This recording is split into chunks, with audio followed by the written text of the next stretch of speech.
bienvenue. Lorsqu'on parle de pauvreté, il est question de gens comme vous et moi. Ça peut être un beau-frère, une belle-sœur ou encore un voisin, qui n'arrive pas à se nourrir correctement, qui est susceptible de contracter des maladies chroniques ou cardiaques, de souffrir d'obésité ou de maladies mentales, bien plus que la moyenne de la population. Ça peut être un proche qui a perdu son emploi, qui souffre d'isolement, qui a de la difficulté à se déplacer. Parce que lorsque le prix de la passe d'autobus augmente, ou celui du gaz, on réfléchit 2 fois à sortir de chez soi.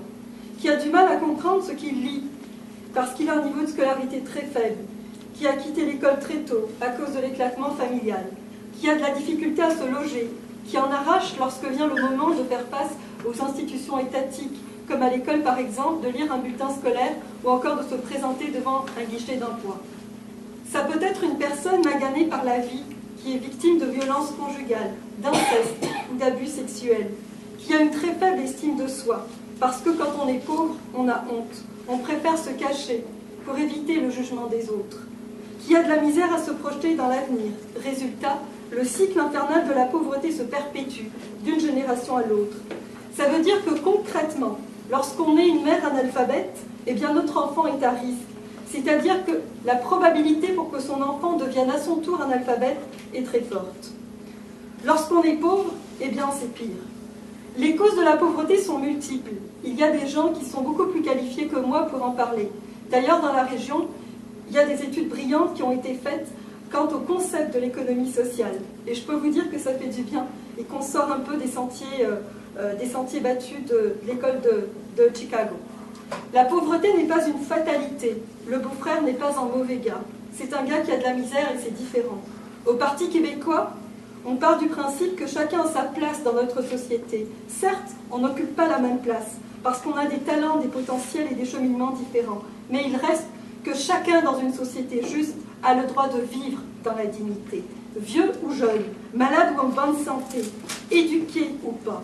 Dire ceci, c'est faire un choix politique qui repose sur l'entraide, sur la justice sociale, sur la redistribution de la richesse. C'est donner à chacun sa chance en le respectant et en le responsabilisant.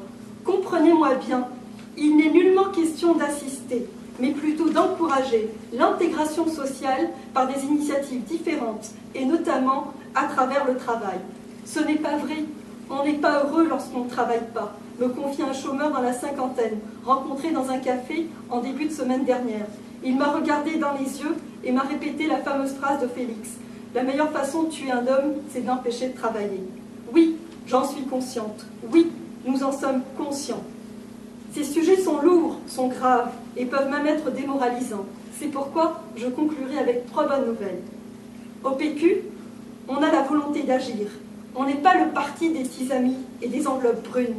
On a le respect de ceux qui gagnent leur vie à la sueur de leur front et une sensibilité à l'égard de tous ceux qui font des efforts pour en sortir. On est le parti de la classe moyenne, des familles préoccupées par le destin des plus démunis. On mettra des mesures incitatives dans plusieurs domaines et je pourrais vous en parler un peu plus longuement à l'heure des questions. Je vous ai gardé le meilleur pour la fin, notre tissu social qui repose en partie sur des organismes communautaires qui ont développé une expertise extraordinaire et novatrice, mérite d'être soutenu et nous le ferons.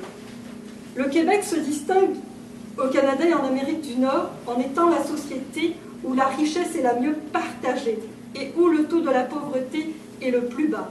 Dans les familles, par exemple, 19% des Américains sont considérés comme pauvres, contre 13% des Canadiens et 10,3% des Québécois. Au Québec, vous voyez bien, on fait des choses pas pires et on peut les améliorer.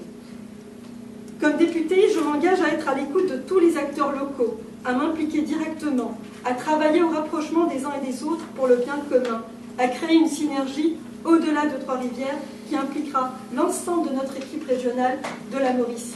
C'est au mérite que les financements seront octroyés, non pas en fonction de la proximité avec le parti. Le retour d'ascenseur, ce n'est pas dans la culture du Parti québécois. Notre équipe régionale ne sera pas une pousseuse de dossiers. On croit en la justice sociale. Nous avons une vision large de la société, des compétences et des expériences.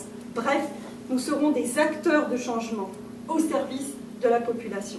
Merci. Merci, Jamila. L'honneur de conclure la présentation.